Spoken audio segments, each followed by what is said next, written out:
Whenever humans interact with machines, how do you ensure safety of that operation? How do you help the human work with the machine safely? Construction cranes are a very complex dynamical system. It is subject to all kinds of stresses. When you have a tower crane falling over, it's a force that essentially nothing can survive. It would smash through anything. If something falls down, how far will you bounce? I don't think people have worked on safety aspects of it much at all. On April 27th, 2019, a tower crane fell from the sky in Seattle onto Mercer Street, and sections bounced into the street and landed on a vehicle our daughter was riding in. That's a day I'm never going to forget. It was a day I vowed that this is not going to happen to anybody else if I can help it. We participated in investigations through the Washington State Department of Labor and Industries to help us understand what happened that day. And we ultimately sponsored a bill in the 2024 Washington State legislative session to improve safety around tower cranes. Those were our first steps. Step 2, to start the Crane Safety Research Center. We learned that Dr. Singles was one of the foremost experts in the country on tower cranes and crane safety. Cranes are one of the most important mechanical structures the world has ever known. We've been using them for thousands of years. Bridges are built by cranes, airplanes are built with cranes.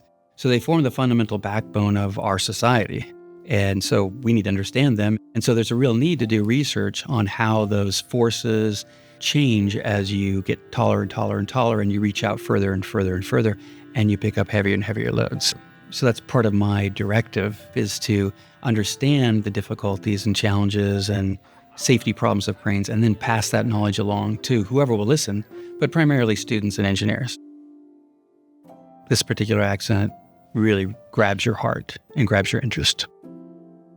Now, the parents of Sarah, they came to me and they said, we want to do something useful with this money, so can you use some of it to make the world a better place? But I said, it would be nice if maybe we create a center where many people are working on this. So let me try to develop a network of people who would be willing to work on this and are interested in this. And I happened to have just visited Professor Devassia like the summer before at a conference here. And so he came to mind as a person that would be good to work on this.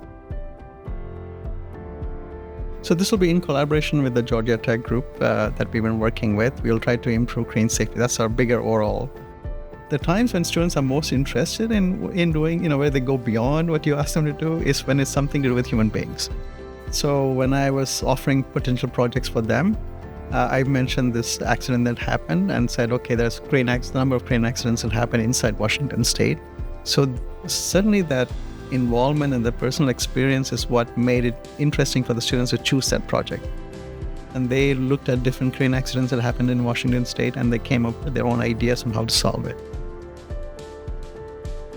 It's great for the students to actually have a grounding problem. It really contextualizes the problem. Like, okay, we're solving things that can impact real things in our community. There's two distinct crane projects that are going on in the mechatronics capstone. One is looking at a problem with tower cranes. They built, first of all, a model crane. They added sensing to the jib to be able to detect the angle. And that's important because if the payload on the crane hits something on the ground, it can be hard to detect, but they can detect that angle and they can give a message to the operator, say, stop, you've hit something, you've snagged.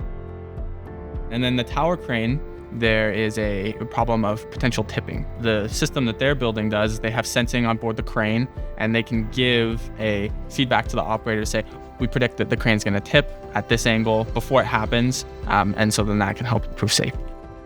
Now that we have this sensing and we have this system, how can we give useful feedback to the operator, whether that's for tipping or whether that's for snag?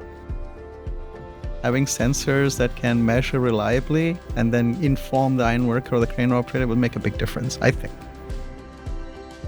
Something as complex as a construction crane requires many types of expertise, and this is something that is frequently not found in just a single institution or a single department. Having a group of people, having a team effort in research is critical to making fast progress, and we're very grateful to Georgia Tech for having reached out and partnered with us. It's really important to me to have University of Washington involved. This is ground zero. This is where her daughter died, on the streets of Seattle. The partnership on this crane safety research is very exciting for us overall because it's safety of humans and humans work with machines all the time. I think the center has a chance to grow and not just be an academic enterprise, but be an enterprise that's supported by industry and also government as well. For me, the young people are the most important part of the equation. They are the ones who are going to make the difference. It brings me back to memories of Hantip's youthful enthusiasm and joy when she worked on projects.